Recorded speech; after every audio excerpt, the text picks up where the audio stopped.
NBC's Liz Kurtz joins me from Pacific Palisades. Also with me is NBC News meteorologist Bill Cairns. Liz, you and your fellow correspondents out there have just done such incredible work covering this devastation. For those of us that aren't there watching these pictures on TV, describe for us what the scene is like right now in Pacific Palisades. Hey, Ryan. Well, thank you. I mean, there's a little bit of good news right now, if you can say that, which is just that the winds have died down today. And so that means it's going to be critical today, the next few hours, for firefighters to continue to try to get a hold of these fires before this new wind event comes through. This is, as you mentioned, a PDS red flag warning, a very rare warning that we get for these extraordinarily strong winds. It's the same warning we got a week ago when this fire was ignited. Tomorrow will mark 1 week since this fire here ignited. And I'm at a home, one of the thousands of homes destroyed from these fires, and right on Sunset Boulevard. If I just go, half a mile down from here, you can see the beautiful pristine Pacific coast. And this is where I myself was on Tuesday a week ago, trying to get into this fire where there was gridlock traffic. And just about a mile from here is where you'll see charred out cars of those cars that were abandoned by folks trying to get out. So there's still a lot of remnants of that day, but right now it's actually eerily quiet here. They've really locked it down to make sure nobody can get in and out. The National Guard has multiple roadblocks along with LAPD and firefighters, and that is because of this concern and issue with looters. They've arrested more than 40 people in this area who were not supposed to be in the evacuation area here, Ryan. And you mentioned those strong winds. What are officials doing to prepare for the next 2 days, as this appears to be incoming? Yeah, well, officials are saying that they are better prepared this time than a week ago. That's what they're saying. They say that they have pre-positioned firefighters to some of the areas that seem to be like they could be the worst, strongest wind areas, particularly up in Ventura County. They're also going to have extra patrols in some of these areas where the fire is already burning. And they're also just really putting the word out there, and people in the public are really paying attention since we saw the damage a week ago.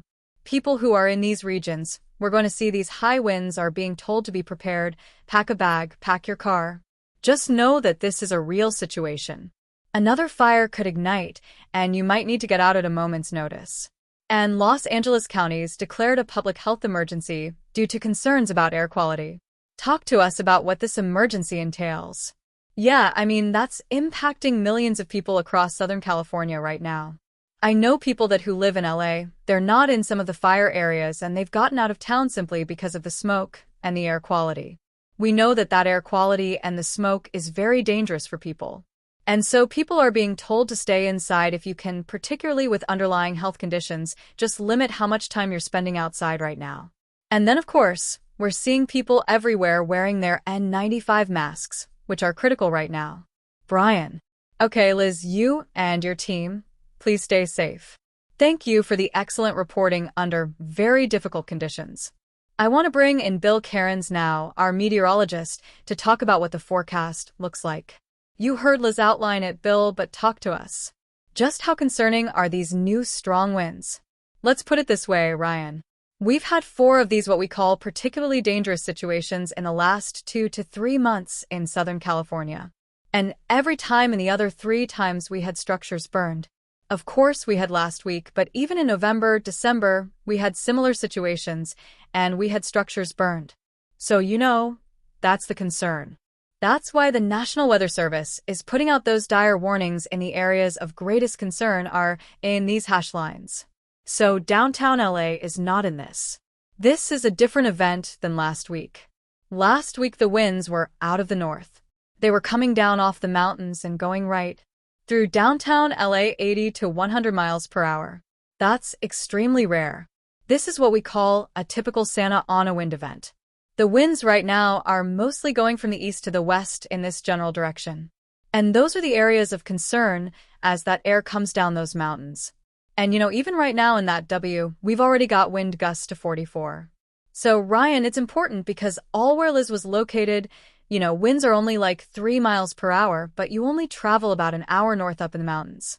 We're already getting gusts from 40 to 50 miles per hour. So this is not a huge issue. This wind event where we have the current fires, it's more of new fires form, and how long are they expected to last? Is there any relief in sight? Yeah. So, let's give you the timeline on this. So this is right now. So, let's fast forward. We're going through the night when you start to see the pink. That's when we get up to 60 miles per hour. So by 5 a.m. tomorrow morning, we have numerous mountain ranges here in the 50 to about 70 mile per hour range. That's the concern. When you get that high, they're not going to be able to fight itself. A new fire forms in this region with these highs. Winds 50 to 70 miles per hour. The helicopters, the super scoopers, the fixed-wing aircraft, the fire retardant, they can't even drop accurately with winds this gusty, and sometimes because of mountain waves and the air turbulence, they can't even fly in it. So they may be grounded. So, Ryan, that's the concern. We do think the winds will die off a little bit Tuesday afternoon, but here's 6 p.m. tomorrow, a little bit lower, but then they're going to pop back up Wednesday morning, and it looks like by about Wednesday afternoon to Wednesday night, Ryan, then they finally die off. We get onshore flow, which is kind of more humidity and cooler, that's going to last from Thursday through the weekend. So we just have to get through the next 48 hours, and then obviously rain would be a huge help. Is there any rain in the forecast at all? Yeah. Rain would be like the biggest, blessing ever. Hasn't rained in about 8 months, and let's go take a look at the forecast. So, here's actually the rainfall, significant rainfall since October 1st. In LA, they've gotten 0.16. I mean, that's like, you turn your faucet on for 1/10 of a second. That's 3% of normal. And here's the rainfall forecast over the next 7 days for Southern California. Absolutely nothing. And even going out towards, what we call the 6 to 10 day outlook, temperatures aren't that warm, but we're still going to be drier than average for the entire West. So, Ryan, this should easily go through the end of January. Anytime it's super windy, we're going to have this really dangerous conditions. Okay, Bill Cairns, thank you for outlining all of that for us. Let's now go to Chris Harvey, who's a spokesperson for CAL FIRE, part of the team on the front lines of what is happening there. Talk to us, Chris, about the next 48 hours in terms of your efforts to contain these fires. How difficult do you expect that it's going to get? Sure. So, as some of your correspondents have already pointed out, this PDS red flag warning is unfortunately, these are incidents where we do have ignitions. Those are the conditions obviously last week when this fire that I'm on, the Palisades fire, started. So everybody is really paying attention to the weather. I will say this, I've been up in the neighborhoods that have been affected. I was up Mandeville Canyon and over in Brentwood. We do have a lot of crews that are already pre-positioned.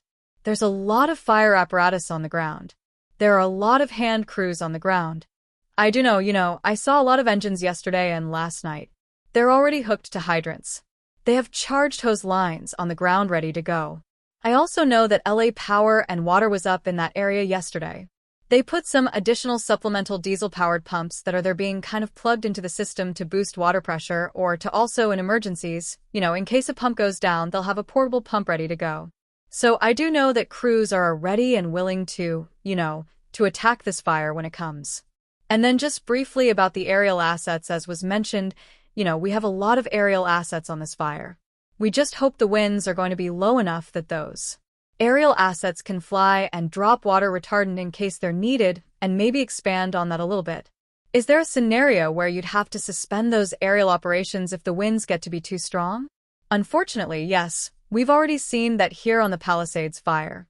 We have had wind gusts and wind strength that were so strong that it did ground the aerial operations, and obviously in that situation, it's just up to the boots on the ground, the fire engines and the fire. I'm sure you're going to tell me you're concerned about both. But right now, are you more concerned about the spread of the fires that are currently burning, or are you worried about new fires that could be sparked by the new strong winds? Well, again, as was pointed out earlier, we got a little bit of a break the last 24 to 36 hours. We were able to get lower wind speeds. Unfortunately, the relative humidity, low humidity but lower wind speeds allowed those crews, both on the ground and the air, to really get real knockdown on the major fire the last 36 hours. You can see it up over the fire. Now there's no really large column of smoke. It's really the crews are going and just trying to put out hot spots and smokers. And that's the concern, that the winds could grow and pick up some of those and spread fire. If that happens, that's obviously going to be very problematic. So there's been a lot of talk about this large reservoir in the Pacific Palisades that was out of commission when the fire broke out last week. Would that reservoir have helped prevent this fire from becoming as devastating as it's been? Well, I'm not in a position to speculate about that. That's definitely a question that would be better answered by LA Water and Power. I think it would be, I don't know how much family we have, but I'd just like to take a minute to talk about drone flights. I think the drone flights by private drone fires on this incident that have caused firefighting aircraft to either have to be diverted or grounded is a significant story that's ongoing. That's something that we're really concerned about in the next couple days. We really want to make sure the public understands that if you fly, we can't. I'm sure you're aware we had a very significant incident where one of the Super Scooper fixed-wing aircraft hit a drone and had damage to the wing. That aircraft is now out of commission, and obviously that could have been much more catastrophic had there been more damage to the plane, and it had crashed or something like that. So we really just want to make sure that people are not flying drones. That's a very much an area of concern for us now. And is it something that is an ongoing problem, or do you think folks there have gotten the message, or do you still see a lot of drones up there that are not supposed to be? I will say this on the Palisades fire, the number I got last night was 48 drone incursions. At this point, just on this incident alone, I wouldn't be surprised if that number has climbed since then. And we're all aware of how available they are now. You can order a drone online and be flying it, the next day. And so I understand people's curiosities. I understand people want to play with their devices and get a good look at the fire with. I can't overemphasize how important it is to get the message out that you cannot fly drones over these incidents. And my last question for you, Chris, just talk to me about the morale of your firefighters. I just can't imagine how difficult this process has to be for them. I know that they get into this because of the service aspect of it, but how is the mental state of these guys that are on the front line trying to prevent this from becoming an even bigger tragedy? Well, I don't want to sound too trite, but obviously when you get into this job, you understand the risk that you face, and when you're going to a large incident like this that you're going to be worked very hard, and you're going to get very little sleep. I would expand what you're talking about to include law enforcement, the water and power, the people that are staffing the evacuation centers, and the evacuees themselves. I mean, everybody's worn out at this point after a week of little sleep and a lot of worry. And so I'm hoping that everyone that is currently affected by the situation working here is, they're doing their very best. Well, the rest of us are praying for you and the folks that are dealing with this. We can't imagine the scale of this devastation. Chris Harvey, thank you so much for your time. Please stay safe. Yeah, thank you. Thanks for watching. Stay updated about breaking news and top stories on the NBC News app or follow us on social media.